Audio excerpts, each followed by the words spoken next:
everybody. Thanks so much for joining us right here on The Right View. Tonight, we're so excited to welcome back retired Navy SEAL officer Andy Stumpf and retired Navy SEAL and CEO of Legacy Expeditions, Mike Saraille.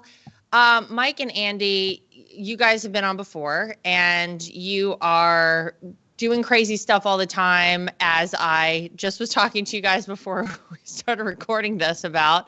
Last time we spoke, you had just finished the 777 expedition. Remind everybody, Mike, what that was and why it was so crazy for people who may not know. Crazy in my mind. Yeah, the 777 or 777 within the skydiving community has been like a running joke. It can't be done.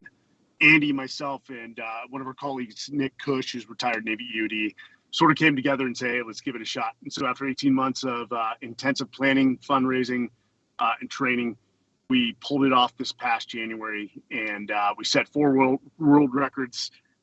Total time was 6 days, 6 minutes, 6 hours, 6 minutes. More importantly, we raised about $1.25 million for Folds of Honor. And what is the expedition? You're skydiving, right? Tell everybody what it is. Yeah, skydiving into all 7 continents. It's supposed to be within 7 days. Realistically, people thought we weren't going to be able to do it, in less than 10 days, more like 14. Wow. But again, we when people say impossible, we hear improbable, and we'll at least give it a shot. And we did. It worked out. There was a lot of luck involved. Yeah, no, I remember you guys telling me the stories of, flights being canceled and you had to like really scramble around to actually make it work. But you did it. As you said, you raised so much money for Folds of Honor, which is incredible that you're doing that. And Andy, that wasn't enough for you guys. You guys were like, you know what? We're not tired of doing all of this wild stuff. I think it's awesome. Your next adventure, Drake's Fury Expedition, is, I guess, the title of it. We talked about the Drake's Passage last time you guys were on, and it is basically world renowned as one of the most dangerous bodies of water to cross between South America and Antarctica. I mean, what's going on? What are you guys planning to do? What's coming up next for you? I mean, I think it's fair to say there's a difference between somebody wanting to cross the Drake's Passage on their own and being willing to support another group of people that want to do so without actually dipping your feet into the physical or metaphorical water. I am not a fan of small watercraft after almost 17 years of being tortured with the elements, but I'm totally supportive of other people who want to torture themselves, which is kind of where the idea of the Drake's Passage comes from. Mike actually knows far more about, because he was involved in the original planning process for this with the other group. So I'll let him take it away and kind of explain a little bit more of what it is. Challenging to say the least, but in a way that I think is far more difficult and complex than what we did with the 777. I mean, we were largely waiting and scheduling based around commercial airline travel. The variables involved in Drake's Passage, much more consequential. Yeah, I would say so. Mike, tell us about it.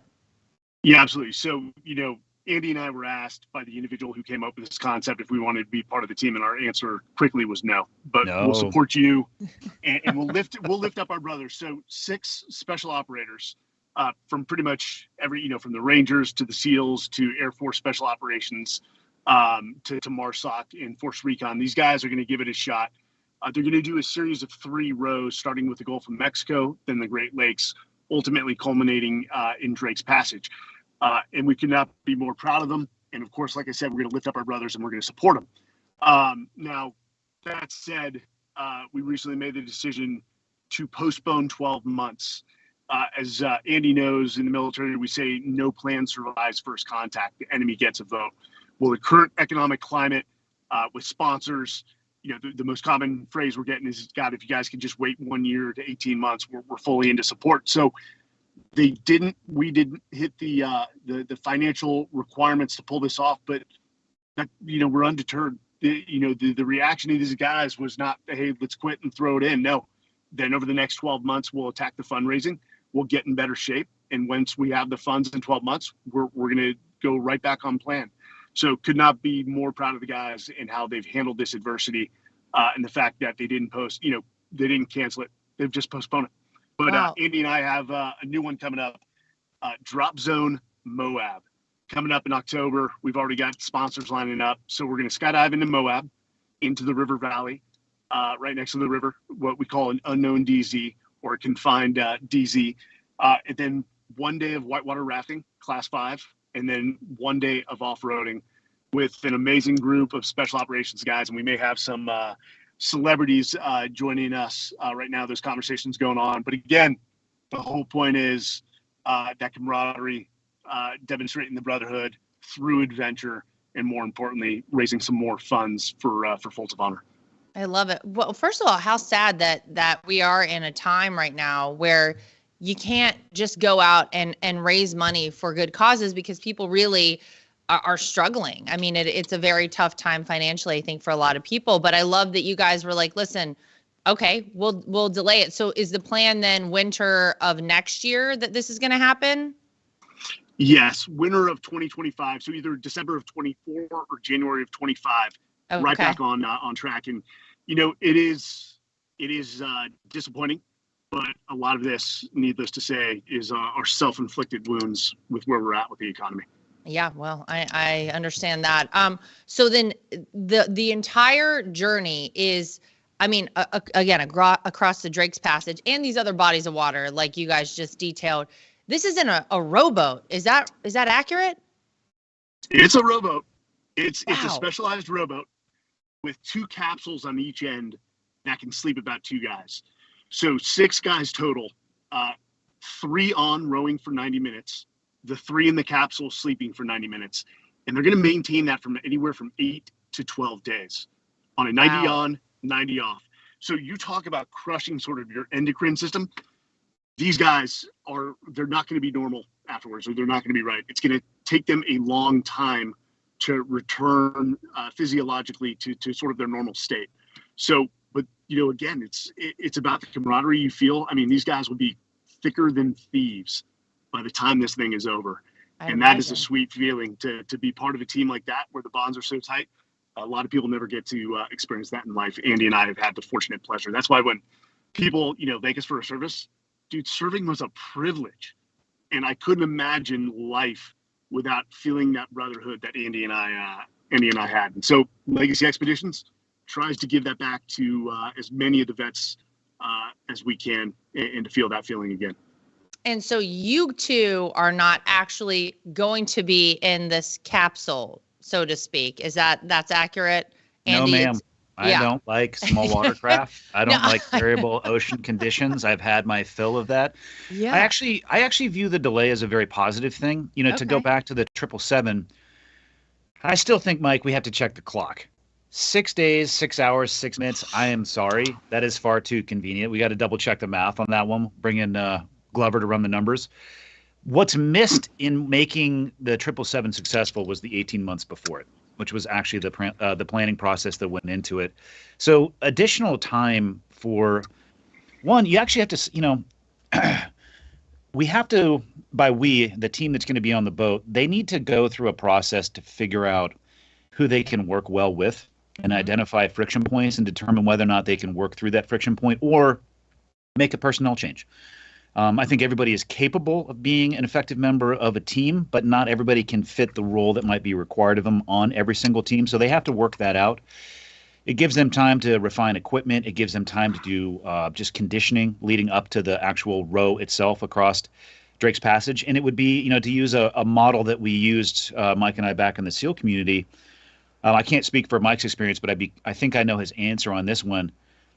99 times out of 100, the training environments that we would create for ourselves exceeded the demands of what we encountered actually on target overseas. And that was by design. That's not accidental. Right. Why would you not, if given the opportunity, push yourself as hard, if not harder, than what the real world is going to present you with? And that's what this extra time will really allow for. So I view it as a good thing. I'm glad we had 18 months leading up to the 777. Mike, do you think we would have even been successful if we would have only had 6 months to plan? I don't think we would have been able to. Not at all. Andy, to your point, man, you remember the 2 things we'd always ask, like, is mission critical or is time critical? And, with these, Laura, time's not critical. You just delay, and you've got to remove the emotion when you're so like invested in this project, like 777 that Andy and I were. As much as we wanted it to succeed, we weren't going to make emotional decisions for convenience that could put somebody at risk. Right. And there was times that Andy had to back me off and say, "Hey, you're too close to it. That's not what we're doing. We're doing this because it mitigates risk. We'll still get the mission done." And that's what's most important, not time. Yeah. And as disappointed as these guys are, we're already having a meeting today to reset the plan so that they can ultimately succeed. And if it's in 2024 or 2026, what does it really matter?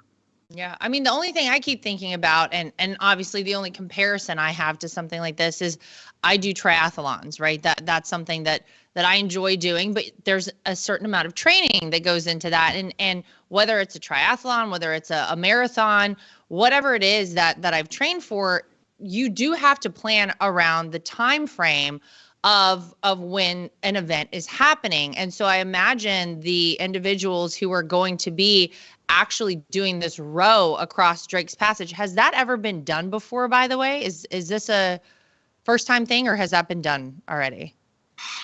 So it's been done by one group, and very sort of matter of fact is they had to postpone 2 consecutive years. Wow. Because they failed to raise the funding. But the one group did it in 12 days. They were very experienced, oceanic rowers. This group is not, but don't underestimate the ability for special operations guys to pick up something very quickly to a point that makes them at least competent enough to give it a shot. And I'll give you an example. Andy, how many had you ever flown a wingsuit 6 months prior to when you set the records? Oh, no. I agreed to do that before I'd ever put a wingsuit on. Oh, my God. Laura, don't confuse what Mike is talking about is in a very professional manner. I'll give you the brass tacks. Yeah. Oftentimes, the people who come into special operations, we like to confuse our enthusiasm for our capability.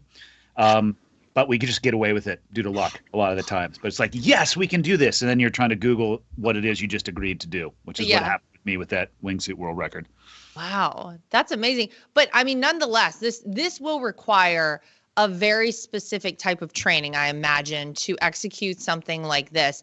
And you know what? Anyone who would go into any sort of special forces unit in the United States military has a certain mindset. And it's probably the mindset of a lot of athletes, elite athletes, people who do things that other people may consider a little extreme or a little crazy. I know people come up to me all the time, and friends of mine, and they're like, I would never do a marathon. I would never do a triathlon, but I do, and I like it. But you have to have a certain type of mindset, and I feel like your brain has to work almost in a certain way. And Andy, it's a little bit of what you said. But you just have to convince yourself that you can do these things. And it is a good lesson for all of us, I think, in that if you think up here in your head that you can do something, your body will oftentimes follow and do things that you actually will shock yourself that you'll be able to do. This is probably something like that. But I imagine the training that goes into this, these guys are going to have to, reconfigure a little bit and train based on the time that it actually happens. And so that's fine if they have a goal in mind, and if it's next winter. And is the winter the good time to do it because you have it's actually the seasons are switched based on it being Southern Hemisphere? Is that the only time you can do it? Favorable sea conditions. Okay. So, yes, especially in the Drake's area. So the reason we're going to do the Gulf of Mexico during the winter is to get the conditions as cold as possible. Even during the summer in the Drake's Passage, it's still colder than the Gulf of Mexico in January. Right. So if, to Andy's point with the training, if we can replicate the conditions as much as possible, it sets the guys up for success. Mm-hmm. Laura, when you talk about special operations in the mindset, it's a little more nuanced than that. There's making it through selection and training, SEAL training, which we look for certain attributes, but then it goes much further than that, where some guys have the necessary attributes to become very good at the job and make tactically prudent calls. You'd be surprised how many guys, even in the SEAL teams, finally get to a combat zone and they're just not cut out for it. They just don't have the right attributes. But additionally, you brought up the training. this is where, Andy says, without the 18 months, we wouldn't have been successful at the 777. Favor doesn't fortune the bold. Fortune favors the prepared. Mm-hmm. And what we do is we've got John Welborn, who played 10 years in the NFL. He's the CEO and founder of Power Athlete. He's leading all the physical preparation. Then you've got Kristen Holmes from WHOOP, who's monitoring all their vitals and all their recovery. And then Dr. Kirk Parsley, a retired Navy SEAL and renowned even performance doctor, looking at the blood work, the diet and things. So we put together these teams, and ultimately your success comes down to the support team behind you, just like we were in 777. We had the easy part. Travel from Miami to Barcelona, jump out of a plane, then to Egypt, jump out of a plane. That was the easy part. The support team in the background, making sure that the flights were set up, the flights were changed rapidly if we ran into to obstacles. They were the ones that really secured success for us. I get it. Very smart. Andy, if people want to learn more about this, or they want to donate or get involved somehow, where can they find out more information? Mike, have we set up a specific portal? Where would you direct people towards? So legacyexpeditions.net. Okay. They can find out a lot about our cause. We've got the documentary on 777, which Dan Myrick, the director producer of the Blair Witch Project, is working on. I think that's going to be a February release. Most likely not in California, anywhere else but California. No offense to my home state and Andy's home state.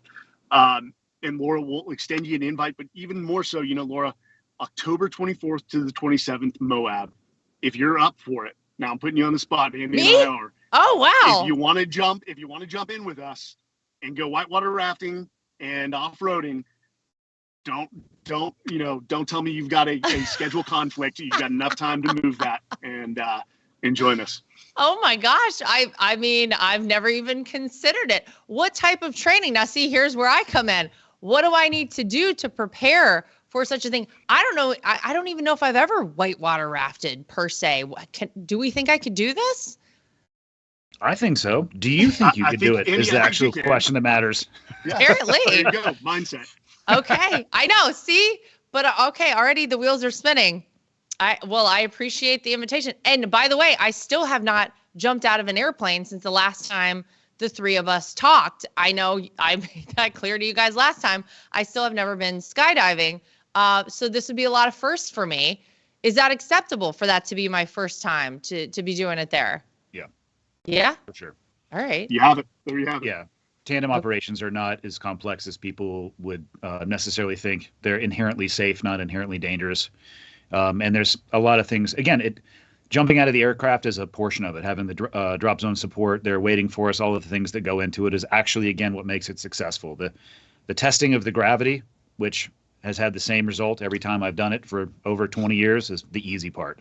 Okay.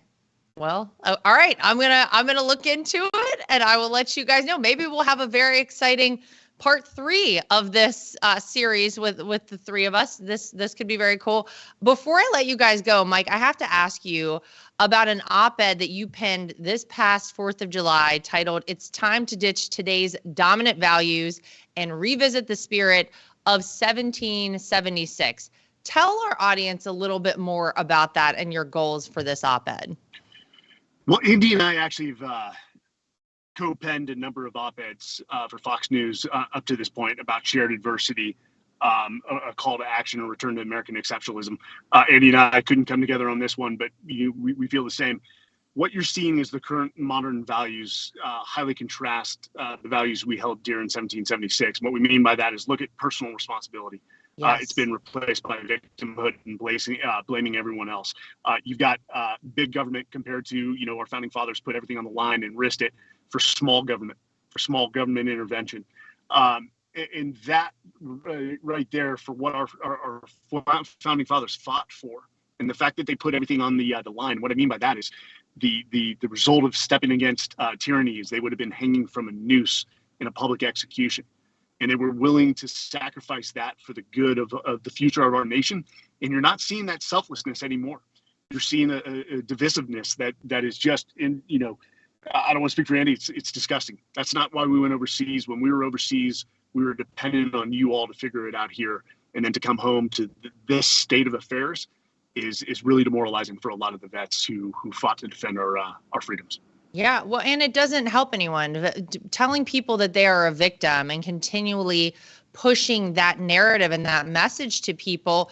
I mean, how does that help? How does that ever get people to a place where they say, hey, I can do things. I can rely on myself. I can be successful. I'm going to go out and do a hard day's work and feel pride for doing it. It actually takes us in the wrong direction. It takes us away from that. And Andy, I don't know, I agree with what Mike said, but it really seems like in a way, you guys are both trying to bring us back to the era of American exceptionalism, because that's where we existed for a long time in this country. People had pride in our country. We loved to celebrate accomplishing big things here.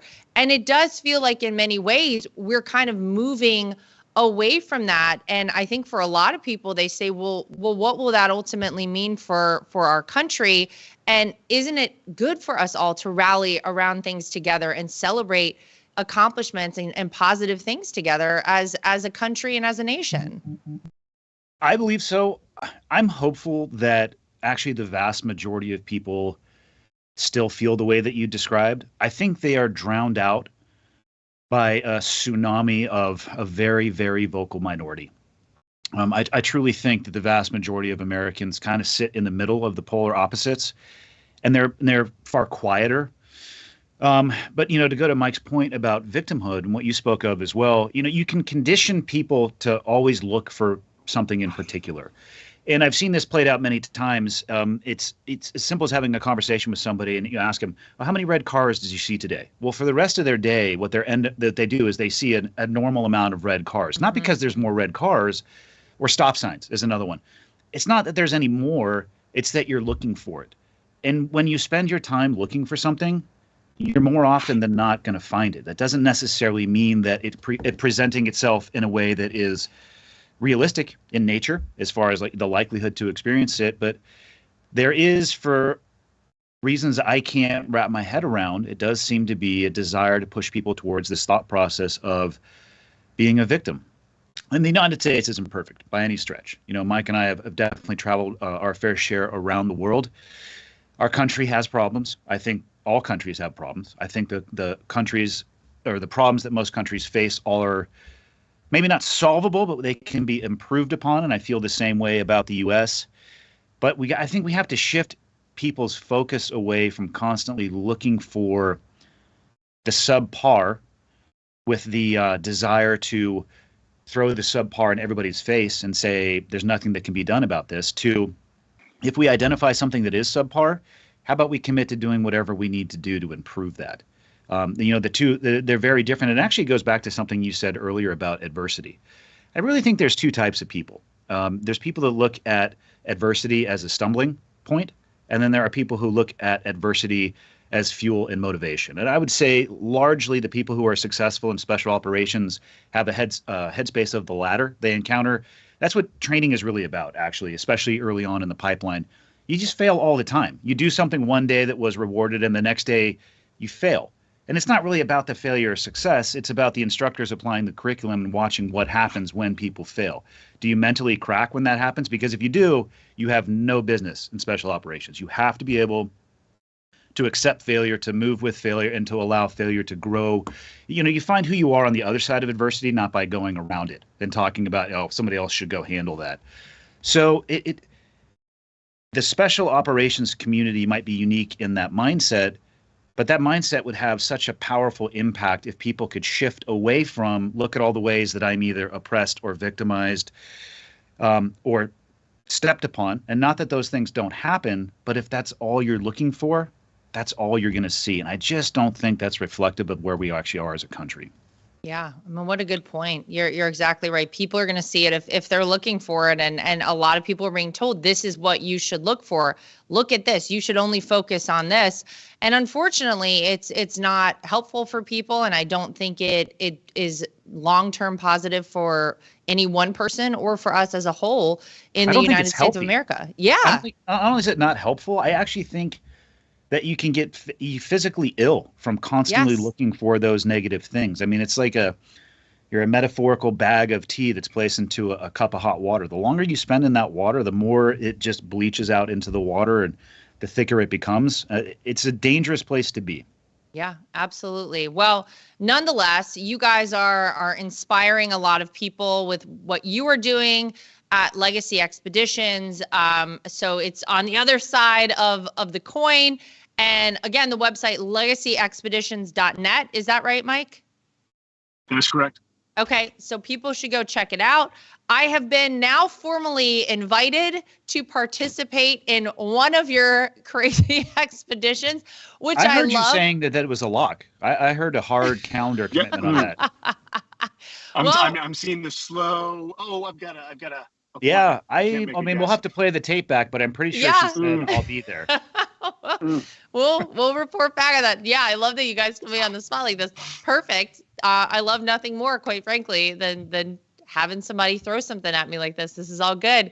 Well, listen, we'll see what happens in October, late October, it sounds like. October 24th. Is that correct? 24th to the 27th. We've already checked with your staff. You've got nothing on the books. So looks like Darren already told you. You got something on the calendar now, but it wasn't there 15 minutes ago. Yeah, I'll check my phone in a minute. Other than that, people can donate. They can find out more about the Drake's Passage crossing and all of that at Legacy Expeditions as well. And good luck with everything, guys. I think everything you're doing is very exciting and really, again, inspirational, I think, for a lot of people, and something that we can all kind of look towards these days whenever it feels like things going the right way. What can we do to help one another? And the great news is you're raising money for a great cause. So both of you, Mike and Andy, thank you for joining us here at The Right View.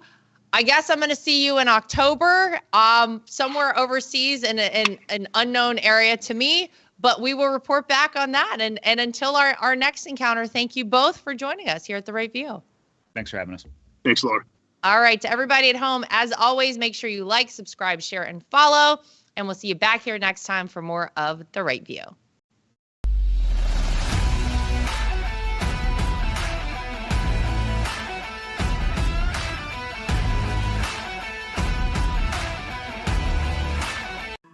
So I'm like a lot of people. I love to wear an Apple Watch, but I hate how it looks. And I scoured the internet to search for the best looking Apple Watch cases I could find, and I found it. goldandcherry.com. They have absolutely beautiful watches, as you can see here.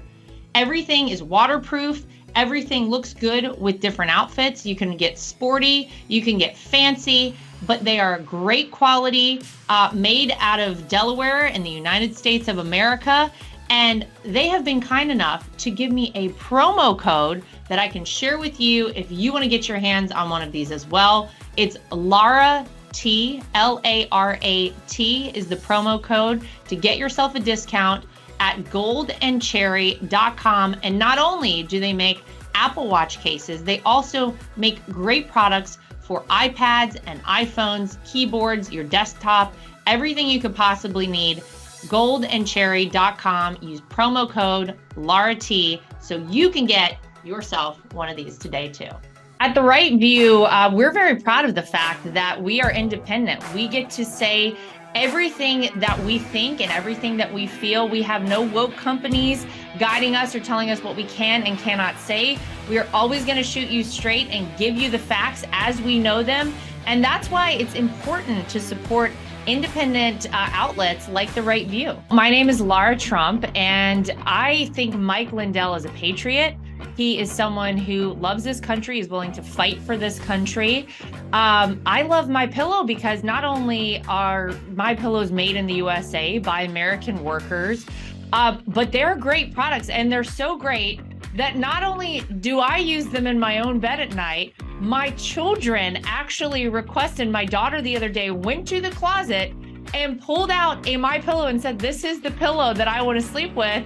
And I gotta tell you, she loves it and will have nothing to do with any other pillow. So it's a big hit around our house. My dogs also happen to sleep on MyPillow dog beds. So all around the Trump household, we're big fans. If you go to mypillow.com today and use promo code Trump, again, promo code Trump, You will not only save money, but you will help us continue this show and other shows like it and help us continue the fight for the future of America. Inflation has impacted all of our lives. I don't think anyone can go to the gas pump or the grocery store without noticing that it is a major factor. And unfortunately, it's not going anywhere. It doesn't seem like it's going down in the way that we would like it to. And one way to protect your money is by investing in precious metals, gold and silver. That's always been a great way to make sure that you keep your money and you keep it safe. When you go to bh-pm.com, use promo code TRUMP. That way, if you decide you want to invest in gold and silver, you'll save yourself a little bit of money. We live in a time that's very interesting. A lot of us out there feel like a lot of our rights are slipping away. And if you're like I am and you want to have the right to choose whether or not to have a vaccine, how to live your life freely, and you're looking for a great doctor, I've heard amazing things about Dr. Sherwood. He's somebody who you should really check out and check into, and it'll help support this program and keep us going. So go to sherwood.tv and use promo code Trump. Again, sherwood.tv and use promo code Trump. You can save yourself some money and help us keep our program going.